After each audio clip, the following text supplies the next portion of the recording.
Hi, എല്ലാവർക്കും സ്വാഗതം. നമ്മൾ ഇന്ന് 9ാം ക്ലാസ്സിലെ 3ാമത്തെ chapter motion and laws of motion, ചലനവും ചലന നിയമങ്ങളും എന്ന അധ്യായത്തെ പറ്റിയാണ് നമ്മൾ ചർച്ച ചെയ്യുക. ഈ അധ്യായം നിങ്ങൾ 8ാം ക്ലാസ്സിൽ പഠിച്ച മോഷൻ, നിങ്ങൾ 8ാം ക്ലാസ്സിലാണ് തുടങ്ങിയത്, അതുമായിട്ട് ബന്ധമുണ്ട്. നമ്മൾ കഴിഞ്ഞ ചാപ്റ്ററിൽ ചലന സമവാക്യങ്ങൾ പഠിച്ചു. ഇതിൻ്റെ ഒരു തുടർച്ചയായിട്ടാണ് നമ്മൾ ഇപ്പോൾ ഈ 3ാമത്തെ ചാപ്റ്റർ പഠിക്കുക. അപ്പം നമുക്ക് ഇത് പഠിക്കണമെങ്കിൽ അന്ന് പഠിച്ച അല്ലെങ്കിൽ നേരത്തെ പഠിച്ച കുറച്ച് കാര്യങ്ങൾ നമ്മുടെ മനസ്സിലേക്ക് വരണം. അപ്പം നമുക്കതൊന്ന് ജസ്റ്റ് ഒന്ന് ഓർത്ത് നോക്കണം. അപ്പം നോക്കുക, നമ്മുടെ ഇവിടെ അധ്യായത്തിൻ്റെ പേര് തന്നെ ചലനവും ചലന നിയമങ്ങളുമാണ്, motion and laws of motion. അപ്പോൾ നമുക്ക് മോഷൻ അഥവാ ചലനം അത് എന്താണെന്ന് ഒന്ന് നോക്കാം. നമ്മൾ പഠിച്ചത് ഓർത്ത് നോക്കാം. ഒരു വസ്തു ചലിക്കുക എന്ന് പറഞ്ഞാൽ അതിൻ്റെ സ്ഥാനം മാറുക, അല്ലെങ്കിൽ നിശ്ചലാവസ്ഥയിരിക്കുക എന്ന് പറഞ്ഞാൽ അതിൻ്റെ സ്ഥാനം മാറാതിരിക്കുക. അപ്പോൾ നിങ്ങൾ നോക്കിയത് എൻ്റെ കയ്യിലിരിക്കുന്ന ഒരു പേനാണ്. ഇതിപ്പോൾ നോക്കുമ്പോൾ ഇത് നിങ്ങൾക്ക് നിശ്ചലാവസ്ഥയിലിരിക്കുന്നതായിട്ട് നമുക്ക് അതിന് സ്ഥാനം മാറുന്നില്ല. അതിന് കാരണം ഇതിൻ്റെ ബാക്ക്ഗ്രൗണ്ടിൽ, അതായത് നമുക്ക് ഇവിടെ ഇരിക്കുന്ന ബോർഡിനെ ബേസ് ചെയ്തുകൊണ്ട് അടിസ്ഥാനമാക്കിക്കൊണ്ടാണ് അത് നിശ്ചലാവസ്ഥയിരിക്കുമെന്ന് പറയാൻ പറ്റുള്ളൂ. അപ്പോൾ ഇതിപ്പോൾ നമ്മൾ ഇതിൻ്റെ സ്ഥാനം ഇങ്ങനെ മാറുകയാണ്. അപ്പോൾ സ്ഥാനം മാറുന്നു എന്ന് പറയുമ്പോൾ അത് മോഷനിലാണ് നമ്മൾ പറയുന്നത്. അത് പറയണമെന്നുണ്ടെങ്കിലും ഇവിടെ നമുക്ക് അടിസ്ഥാനപരമായ ഒരു വസ്തു എടുക്കണം. അപ്പോൾ ഒരു വസ്തുവിൻ്റെ ചലനാവസ്ഥ അല്ലെങ്കിൽ നിശ്ചലാവസ്ഥ, മോഷൻ അല്ലെങ്കിൽ റെസ്റ്റ്, ഇപ്പോൾ പറയണമെന്നുണ്ടെങ്കിൽ എപ്പോഴും നമ്മളൊരു വസ്തുവിനെ അടിസ്ഥാനപരമായി എടുക്കും. ഇതിനെ നമ്മളൊരു പേര് വിളിച്ചിരുന്നു ഫ്രെയിം ഓഫ് റെഫറൻസ് അഥവാ അവലംബകം എന്നാണ്. ഓക്കെ, അത് നിങ്ങൾക്കറിയാം. ഇനി നമുക്ക് ബലം എന്താണെന്ന് 8ാം ക്ലാസ്സിൽ പഠിച്ചു. ഫോഴ്സ് അഥവാ ബലം. ബലത്തെ സൂചിപ്പിക്കുന്ന ലെറ്റർ എഫ് ആണെന്ന് നമുക്കറിയാം. ഫോഴ്സിന്റെ യൂണിറ്റ് ന്യൂട്ടൺ ആണെന്നും അറിയാം. നമുക്ക് സപ്രസ് ചെയ്യുന്ന ലെറ്റർ എൻ ആണ്. അപ്പൊ എന്താണ് ശരിക്കും നമ്മൾ ബലം എന്ന് പറഞ്ഞാൽ എന്താണ് നമ്മൾ പഠിച്ചത്? ഒരു വസ്തുവിനെ ചലിപ്പിക്കുകയോ ചലിപ്പിക്കാനുള്ള പ്രവണത ഉളവാക്കുന്നതോ ആയ എന്തിനെയോ അതിനെയാണ് നമ്മൾ എന്തെന്ന് വിളിക്കുക? ബലം എന്ന് വിളിക്കുക. Force is that something that changes or tends to change the state of rest or uniform motion along a straight line. അപ്പൊ നിശ്ചലാവസ്ഥയിരിക്കുന്ന ഒരു വസ്തുവിനെ അതിന്റെ നിശ്ചലാവസ്ഥയ്ക്ക് മാറ്റം വരുത്തുകയോ, മാറ്റം വരുത്തുന്ന നിർബന്ധമില്ല, മാറ്റം വരുത്തുവാനുള്ള ഒരു പ്രേരണ കൊടുക്കുകയോ ചെയ്യുന്ന എന്തിനെയോ അതിനെയാണ് എന്ന് വിളിക്കുക ഫോഴ്സ് അഥവാ ബലം എന്ന് വിളിക്കുക. ഇത് നമുക്കറിയാവുന്ന കാര്യമാണ്. അപ്പൊ നമ്മളിവിടെ ഡീറ്റെയിൽസ് ആയിട്ട് അതുമായിട്ട് ബന്ധപ്പെട്ട കാര്യങ്ങളാണ് നമ്മളിവിടെ ആദ്യ ഭാഗത്ത് പഠിക്കുക. അപ്പം ബലത്തിന്റെ യൂണിറ്റ് അറിയാം. ബലത്തിന്റെ ഒരു പ്രത്യേകത എന്ന് പറയുന്നത് അതൊരു വെക്ടർ ക്വാണ്ടിറ്റിയാണ്, സദിശ അളവാണ്. അത് നിങ്ങൾ 8ാം ക്ലാസ് പഠിച്ചു. സദിശ അളവ് എന്ന് പറഞ്ഞാൽ എന്താണ്? ആ വസ്തുവിന് അളവുമുണ്ട്, അതുപോലെ തന്നെ ഒരു പ്രത്യേക ദിശയുമുണ്ട്. അപ്പോൾ അത് നമ്മൾ വെക്ടർ ക്വാണ്ടിറ്റി എന്ന് ഇംഗ്ലീഷിൽ പറയാം. വെക്ടർ ക്വാണ്ടിറ്റി എന്ന് പറഞ്ഞാൽ സദിശം, അതായത് മാഗ്നിറ്റ്യൂഡ് ആൻഡ് ഡയറക്ഷൻ, ദിശയും അളവുമുള്ള വസ്തുക്കളെയാണ് നമ്മൾ സദിശ വസ്തുക്കൾ അല്ലെങ്കിൽ സദിശ അളവുകൾ എന്ന് നമ്മൾ പറയുക, അല്ലെങ്കിൽ വെക്ടർ ക്വാണ്ടിറ്റീസ് എന്ന് വിളിക്കും. അപ്പോൾ വെക്ടർ ക്വാണ്ടിറ്റി നിങ്ങൾ ഓർക്കുക, ഫോഴ്സ് പ്രയോഗിക്കുമ്പോൾ ഫോഴ്സിന് എപ്പോഴും ഒരു പ്രത്യേക ഡയറക്ഷനുണ്ട്, ദിശയുണ്ട്. ആ കാര്യം നമ്മുടെ മനസ്സിൽ എപ്പോഴും ഓർമ്മ വേണം. ഇനി നമ്മൾ പലതരത്തിലുള്ള ഫോഴ്സുകൾ, ഡിഫറെന്റ് ടൈപ്സ് ഓഫ് ഫോഴ്സസ്, വിവിധ ബലങ്ങളെ പറ്റി പഠിച്ചിട്ടുണ്ട്. ഞാനത് പ്രധാനമായും നമുക്കറിയാം അപ്ലൈഡ് ഫോഴ്സ്, അതായത് നമ്മൾ പ്രായോഗിക ബലം അല്ലെങ്കിൽ പ്രയോഗ ബലം, നമ്മൾ പ്രയോഗിക്കുന്ന ബലം, അതിനെ നമ്മൾ വിളിക്കുന്ന പേരാണ് അപ്ലൈഡ് ഫോഴ്സ്. അതുപോലെ തന്നെ ഗ്രാവിറ്റേഷണൽ ഫോഴ്സ്, ഭൂഗുരുത്വ ബലം, ഇതും നമുക്കറിയാവുന്നതാണ്. മാഗ്നറ്റിക് ഫോഴ്സ്, കാന്തിക ബലം. അങ്ങനെ പ്രധാനമായും നമ്മുടെ ബലത്തെ, ഫോഴ്സിനെ നമ്മളിങ്ങനെ 3ആയിട്ട് തരംതിരിച്ചിട്ടുണ്ട്. Applied force, gravitational force, magnetic force, പ്രയോഗ ബലം, ഭൂഗുരുത്വ ബലം, കാന്തിക ബലം. ഇനി ഇതിന്റെ അകത്തെ അപ്ലൈഡ് ഫോഴ്സിലെ കുറച്ച് കാര്യങ്ങളാണ്. അപ്ലൈഡ് ഫോഴ്സിൽ തന്നെ വീണ്ടും നമ്മൾ പലതായിട്ട് തരംതിരിച്ചിട്ടുണ്ട്. അതിനെ പറ്റിയാണ് നമ്മൾ ഈ അധ്യായത്തിന്റെ തുടക്കത്തിൽ വരിക. അത് പ്രധാനമായിട്ടുള്ളതാണ് ബാലൻസ്ഡ് ഫോഴ്സ്, അതായത് സന്തുലിത ബലം, അൺബാലൻസ്ഡ് ഫോഴ്സ്, അസന്തുലിത ബലം, പിന്നെ നമ്മൾ വേറെ ഏതൊക്കെ സന്തുലിത ബലമുണ്ട്. സന്തുലിത ബലം എന്ന് പറഞ്ഞാൽ ബാലൻസ്ഡ് ഫോഴ്സ്, അസന്തുലിത ബലം അൺബാലൻസ്ഡ് ഫോഴ്സ്. അതുപോലെ രണ്ട് പദങ്ങൾ കൂടിയുണ്ട്. ഏതൊക്കെയാണെന്ന് അറിയാവോ? എക്സ്റ്റേണൽ ഫോഴ്സ് ബാഹ്യ ബലം, ആൻഡ് ഇന്റേണൽ ഫോഴ്സ് ആന്തരിക ബലം. അപ്പൊ ഈ 4 കാര്യമാണ് നമുക്ക് ഈ അധ്യായത്തിൽ കുറച്ച് വിശദമായി പഠിക്കാനുള്ളത്. ഏതൊക്കെയാണ്? അപ്ലൈഡ് ഫോഴ്സ്, അതായത് പ്രായോഗിക ബലം, നമ്മൾ കൊടുക്കുന്ന ബലം, അതിനെ നമ്മൾ പ്രധാനമായും 4 ആയിട്ടാണ് തരംതിരിച്ചിരിക്കുക. ഒന്ന് ഏതാണ്? സന്തുലിത ബലം. സന്തുലിത ബലം എന്ന് പറഞ്ഞാൽ ബാലൻസ്ഡ് ഫോഴ്സ്. അസന്തുലിത ബലം അൺബാലൻസ്ഡ് ഫോഴ്സ്. പിന്നെ ഇന്റേണൽ ഫോഴ്സ് ആന്തരിക ബലം, എക്സ്റ്റേണൽ ഫോഴ്സ് ബാഹ്യബലം. അപ്പൊ ഇത് നമ്മൾ എന്താണെന്ന് കൃത്യമായിട്ട് മനസ്സിലാക്കണം. അതനുസരിച്ചാണ് നമ്മുടെ രണ്ടാമത്തെ ഭാഗമായ ചലന നിയമങ്ങളിലേക്ക് വരിക. അപ്പൊ നമ്മൾക്ക് ആദ്യം പറഞ്ഞ ബാലൻസ്ഡ് ഫോഴ്സ് സന്തുലിത ബലത്തെ പറ്റിയും അൺബാലൻസ്ഡ് ഫോഴ്സ് അസന്തുലിത ബലത്തെ പറ്റിയും വിശദമായി ഒന്ന് നോക്കാം. നോക്കാം. ഞാനിവിടെ എ എന്ന് പറയുന്ന ഒരു വസ്തു ഒരു ഒബ്ജക്റ്റ് ആണ്. ആ ഒബ്ജക്റ്റിലേക്ക് നമ്മൾ 50 ന്യൂട്ടൺ ബലം പ്രയോഗിക്കണം.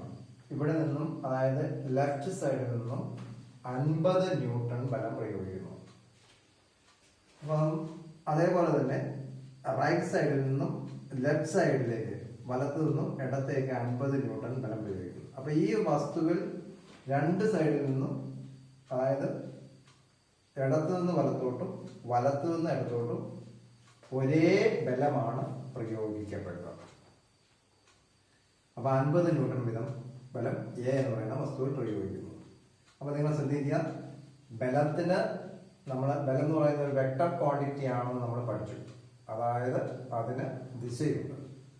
അപ്പൊ നമുക്ക് ഇതിന്റെ പരിണിത ബലം, അതായത് ഈ വസ്തുവിൽ അനുഭവപ്പെടുന്ന ആകെ ബലം അല്ലെങ്കിൽ റിസൾട്ടന്റ് ഫോഴ്സ് എന്താണെന്ന് കണ്ടുപിടിക്കാൻ വേണ്ടിയിട്ട് എന്ത് ചെയ്താൽ മതി എന്നറിയാമോ?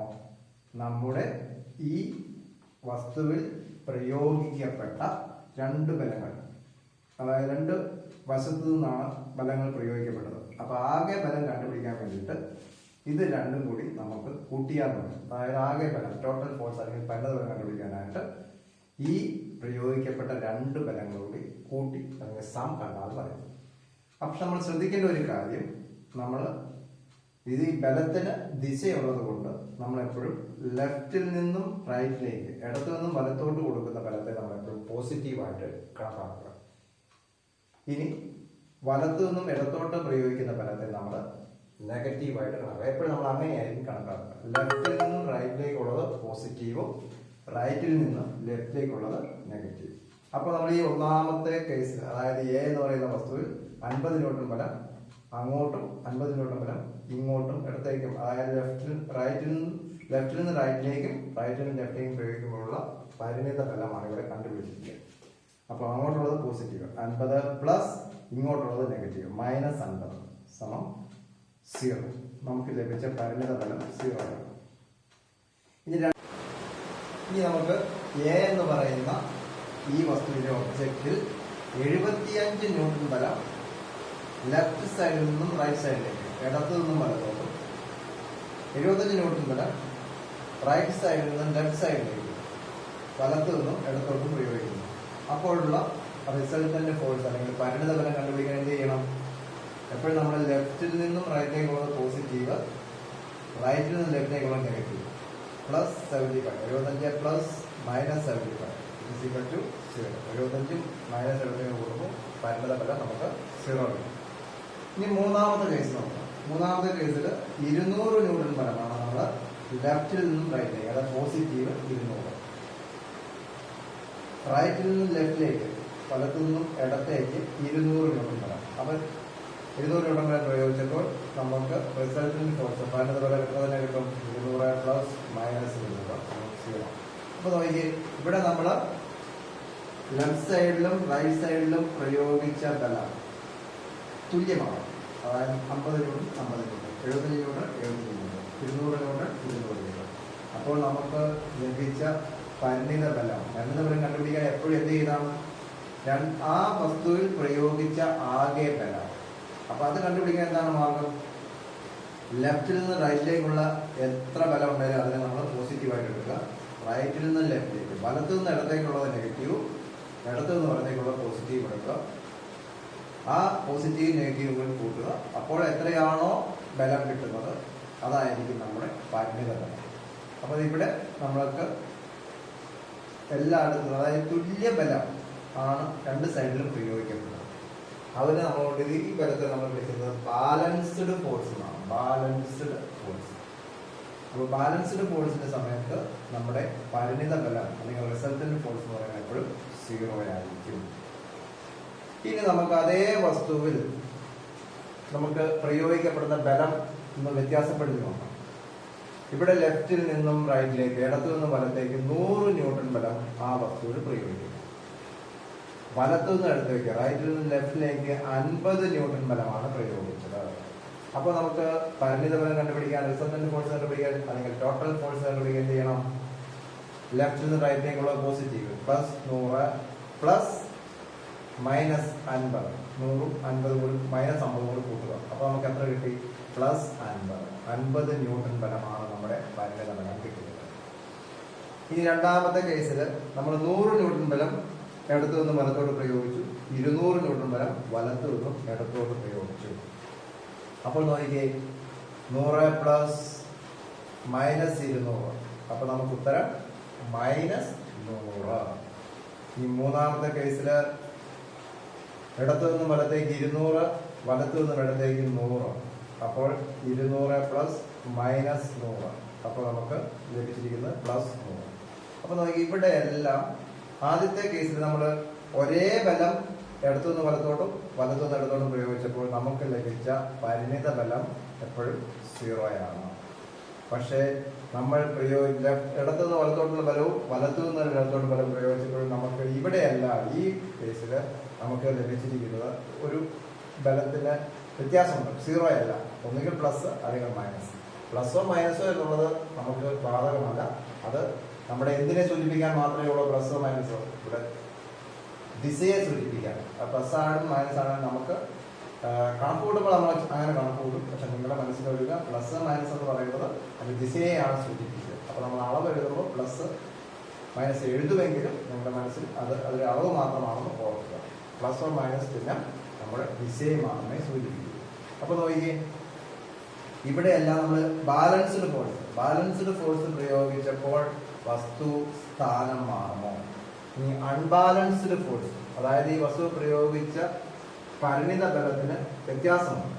അപ്പൊ പരിണിത ബലത്തിന് വ്യത്യാസമുണ്ടെങ്കിൽ അത് നമ്മൾ കണ്ടുപിടിക്കണം. പരിണിത ബലത്തിന് വ്യത്യാസമുണ്ടെങ്കിൽ നമ്മൾ വിളിക്കും അത് അസന്തുലിത ബലം. അസന്തുലിത ബലം പ്രയോഗിച്ചെങ്കിൽ മാത്രമേ വസ്തുവിന് സ്ഥാനമാറ്റം സംഭവിക്കൂ. അപ്പോൾ നമ്മൾ ഒരു വസ്തുവിന്റെ സ്ഥാനമാറ്റം സംഭവിക്കണമെന്നുണ്ടെങ്കിൽ നമുക്ക് ഏത് ബലമാണ്, സന്തുലിത ബലമാണോ അസന്തുലിത ബലമാണോ, ബാലൻസ്ഡ് ഫോഴ്സ് ആണോ അൺബാലൻസ്ഡ് ഫോഴ്സ് ആണോ പ്രയോഗിക്കേണ്ടത്? അൺബാലൻസ്ഡ് ഫോഴ്സ് അല്ലെങ്കിൽ അസന്തുലിത ബലം പ്രയോഗിച്ചെങ്കിൽ മാത്രമേ ഒരു വസ്തുവിനെ അതിന്റെ സ്ഥാനത്ത് നിന്നും മാറ്റാനായിട്ട് സാധിക്കുകയുള്ളൂ. അപ്പോൾ നോക്കിയ ആദ്യത്തെ കേസിൽ ബാലൻസ്ഡ് ഫോഴ്സിന്റെ സമയത്ത് വസ്തുവിന് സ്ഥാനമാറ്റം സംഭവിക്കുകയില്ല. അപ്പൊ നിങ്ങളുടെ പുസ്തകത്തിലും അതിന്റെ ഒരു ഉദാഹരണമുണ്ട്. ആ ഉദാഹരണം വെച്ചുകൊണ്ട് നിങ്ങൾക്ക് അവിടെ ഒരു കോളം പൂരിപ്പിക്കാനുണ്ട്. ഇതുപോലെ തന്നെ ഒരു കോളം അവിടെ കണ്ടുണ്ട്, അത് നിങ്ങൾ പൂരിപ്പിക്കുക, അത് മനസ്സിലാക്കുക. അപ്പൊ നിങ്ങൾ ഇത്ര ഓർക്കുക, ബാലൻസ്ഡ് ഫോഴ്സ് അസന്തുലിത ബലം. ബാലൻസ്ഡ് ഫോഴ്സ് എന്ന് പറഞ്ഞാൽ സന്തുലിത ബലം, അസന്തുലിത ബലം എന്ന് പറഞ്ഞാൽ അൺബാലൻസ്ഡ് ഫോഴ്സ്. ഇതിൽ ഏത് ബലത്തിനാണ് ഒരു വസ്തുവിനെ ചലിപ്പിക്കുവാനുള്ള സാധ്യത? അസന്തുലിത ബലത്തിന് മാത്രമേ ഉള്ളൂ. അപ്പം ഇനി എല്ലാ അസന്തുലിത ബലം ഒരു വസ്തുവിൽ പ്രയോഗിച്ചാലും ആ വസ്തുവിന്റെ സ്ഥാനം മാറുമോ ഇല്ലയോ, അത് നമുക്ക് മനസ്സിലാക്കണമെങ്കിൽ എന്ത് വേണം? വേറൊരു കാര്യം കൂടി പഠിക്കണം. അതിനായിട്ടാണ് നമ്മൾ അടുത്ത ഒരു കാര്യം പഠിക്കാൻ പോവുക. അത് നമ്മൾ ഇന്റേണൽ ഫോഴ്സ്. ഇന്റേണൽ ഫോഴ്സ് എന്ന് പറഞ്ഞാൽ ആന്തരിക ബലം. അടുത്തത് എക്സ്റ്റേണൽ ഫോഴ്സ്. എക്സ്റ്റേണൽ ഫോഴ്സ് എന്ന് പറഞ്ഞാൽ ബാഹ്യബലം. ഈ രണ്ട് കാര്യങ്ങൾ കൂടി നമുക്ക് പഠിക്കാനുണ്ട്. അത് നമുക്ക് അടുത്ത ക്ലാസ്സിൽ പഠിക്കാം. അപ്പോൾ അടുത്ത ക്ലാസ്സിൽ നമുക്ക് ഈ ഏതാണ് external force and internal force, അതായത് ബാഹ്യബലവും ആന്തരിക ബലവും, അതിനെപ്പറ്റി നമുക്ക് അടുത്ത ക്ലാസ്സിൽ കാണാം. ഓക്കെ.